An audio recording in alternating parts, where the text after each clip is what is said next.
kulanti wacan oo wanaagsan daawadayaal kuna soo dhawaada janalkeena ka wararka aan ku soo gudbino wararkii ugu dambeeyay Soomaaliya iyo caalamka qodobada ugu waaweyn waxaa qayb ka noqon doona isbedel xoogan oo markaan lagu sameynayo qeybaha kala duwan ee ciidamada qalabka sida saraakiishooda taliyaha ciidanka NISA Fahad Yaasin Xaaji Daahir taliyaha ciidanka booliiska Janaraal Cabdi Xasan Maxamed Xijaar iyo saraakiil kale oo ka tirsan ciidamada dowladda federaalka ee Soomaaliya oo markaan saafta leebiso magacyada xubnaha lagu bedelayo ayaan soo gudbin doonaa iyo waxa ay ku bedelayaan taliyaashaas qodobada kale waxaa qayb ka noqon doona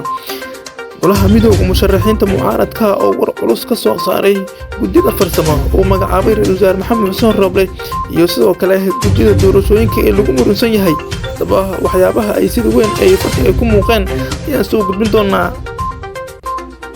Roble waxa uu soo kala magacaabay guddi farsamo oo ka taageeraya arrimaha doorashooyinka dalka wuxuuna farmaajan waxa la sheegay in xubno ka tirsan aqalka sare ee baarlamaanka Soomaaliya ay ku gudbeen dacwad kan ah in uu ku lug leeyahay isla markaana amarka uu bixiyay ciidamadii dowladda federaalka ee tababarka ahaan lagu qaaday dalka Eritrea isla markaana la sheegay inay ka dagaalameen dalka Eritrea. qodobada kale waxaa qayb ka noqon doona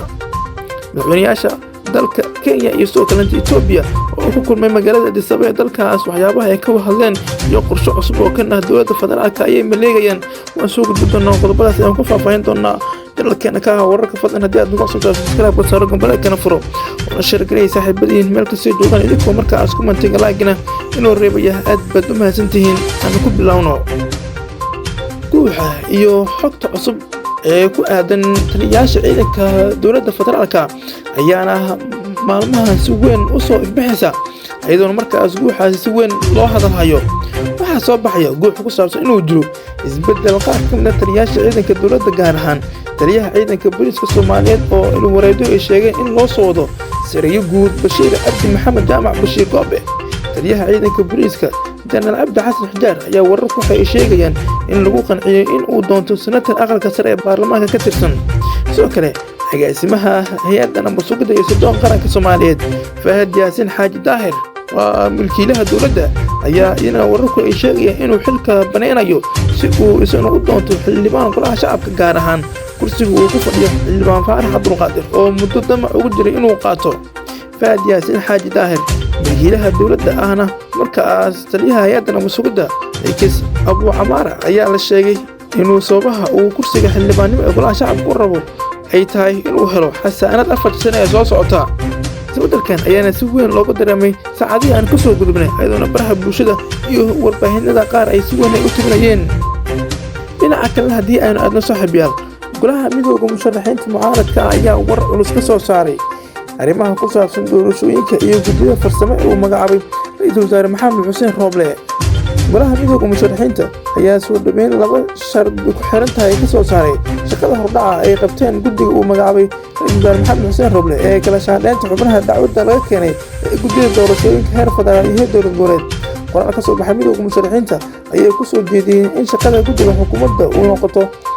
mid keenta xal meel dhala oo dhaqan gala in guddiga si daahfuran oo madax bannaan ay soo bandhigto habraaca iyo hanaanka loo mariyo kala shaqeynta xubnaha guddida doorashooyinka. arrinta labaad oo ay dalbadeen midowga musharaxiinta ayaa ah in magacaabista xubnaha cusub ee guddida doorashada ay noqdaan kuwa loo maray habraac iyo hanaan markaas daahfuran oo ku saleysan habraacidii iyo heshiisyadii doorashooyinka si looga hortago in mar kale ay guddida doorashada ka mid noqdaan xubno ka tirsan shaqaalaha rayidka ee dowladda ciidamada iyo xubno taageerayaal u ah shakhsiyaadka gaarka ah. qoraalka midowga musharaxiinta ayaa ka dambeeyay dood kulul iyo khilaaf ka dhex maray midowga musharaxiinta oo si weyn markaas iskugu khilaafay arrinta magacaabista guddida farsamo oo magacaabay Ra'iisul Wasaare Maxamed Xuseen Roble.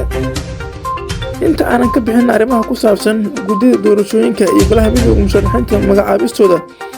Mr. Roble ayaa waxa uu dhanka kala magacaabay guddi markaas farsamo oo ka taageeraya arrimaha doorashooyinka. Roble ayaa magacaabay guddi farsamo oo heer sare ah oo qaabilsan hirgelinta doorashada dadban ee Soomaaliya. guddigan oo ka kooban 7 xubnood ayaa ah taliyayaashii Ra'iisul Wasaaraha waxayna u wareegayeen arrimaha maamulka doorashada isku xirka guddida doorashada kala duwan maamulka dhaqaalaha iyo xiriirka beesha caalamka. magaalada haddii aan eegno Abdulqaadir Cilmi Cali Umar Maxamed Cabdulle Maxamuud Maxamed Roble Leila Cabdikariim Maxamed Diiwaan Rabiila God iyo Cabdullaahi Xaashi Xasan oo markaas Wasaare Maxamed Xuseen Roble u xushay in ay markaas ka shaqeeyaan arrimaha guddiga farsamada ee doorashooyinka isku xiran si markaas loogu taageero arrimaha farsamada. qaybihii hore janalkeena ka hawa wararka ayaa daawanaysa saaxiibayaal fadlan haddii aad ku cusubtahay subscribe ka saaro gambalkana furo una share gareey saaxiibadii meel kasta ay joogaan idinkoo markaas commentiga laagina inoo reebaya aad baad u mahadsantihiin. markaana madaxweyne farmaajo ayaa loo gudbiyay dacwad kan ah in uu amarka iyo kuluglaanshaha ciidamada loo qaaday dalka Eritrea ay ka dagaalamaan dalka Itoobiya. warsaxaafku soo saaray gudoomiye ku-xigeenka koowaad ee aqalka sare Abshir Maxamed Axmed Abshir Bukhari ayuu ku sheegay inuu hogaamin doono dadaal lagu raadinayo xuquuqda askarta Soomaaliyeed ee ku maqan dalka Eritrea.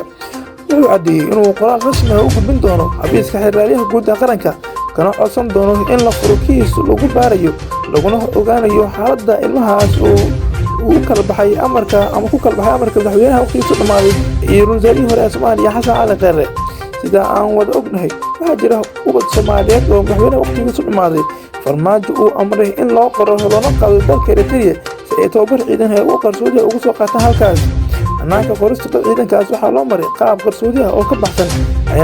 nidaamka ciidan qorista ee dastuurka sida ku cad qodobka 17aad. muwaadin kasta oo Soomaali ah wuxuu xaq u leeyahay inuu ka qayb qaato joogooyinka iyo jaranjarooyinka darajada ciidamada iyadoo aan markaasi u takoorina iyada oo la ilaalinayo xuquuqda haweenka ee arrintii la xiriirta. dhammaan ciidanka la qaaday waxaa loo qoray si qarsoodi ah iyada oo lagu faafiyey bulshada dhexdeeda dacayad in ciidanku markaas ay ka dagaalameen dalka Itoobiya halkaasna ay ku galeen dagaalkii TPLF. Abshir Bukhari gudoomiye ku-xigeenka koowaad ee golaha aqalka sare ayaa sheegay in markaas madaxweyne farmaajo waqtigiisu dhammaaday ay dacwad rasmi ah ay gudbin doonaan isla markaana sharciga ay la tiigsan doonaan. qaybihii dhexe janalkeena ka hawa wararka ayaa daawanaysa saaxiibayaal fadlan haddii aad ku cusubtahay subscribe ka saaro gambalkana furo una share gareey saaxiibadii meel kasta ay joogaan idinkoo markaas commentiga laagana inoo reebaya aad baad u mahadsantihiin. markaana madaxweynaha dalka Kenya Uhuru Kenyatta iyo wasaaraha dalka Itoobiya Abiy Ahmed ayaa ku kulmay caasimadda dalkaas ee Addis Ababa. madaxweyne Uhuru Kenyatta ayaana booqasho rasmi ah ku tagay caasimadda dalka Itoobiya ee Addis Ababa. waxaa garoonka diyaaradaha ee Boole ee magaalada Addis Ababa ku soo dhaweeyay wasaaraha dalka Itoobiya Abiy Ahmed iyo mas'uuliyiin kale. madaxweyne Uhuru Mogai Kenyatta ayaa magaalada Addis Ababa kaga qayb galay xaflad bixinta liisaska shirkadda isgaarsiinta ee Safaricom ee la soo gaabay PLC. madaxweyne Uhuru Kenyatta iyo wasaaraha dalka Itoobiya Abiy Ahmed waxay ka hadleen xiriirka labada dal iyo gobolka geeska. warar qaarkood ay sheegayaan in Soomaaliya iyo Kenya markaas khilaafkoodu uu aad u xun yahay in wasaaraha dalka Itoobiya Abiy Ahmed isku dayo warar dhaca ay sheegeen markaas oo xalkeeda iyo in markaas dhinacyadu ay isku keenaan uu isku dayo inkastoo warkaas uu si rasmi ah uusan u caddeyn. guud ahaan daawadayaal wanaag inta wararka waaweyn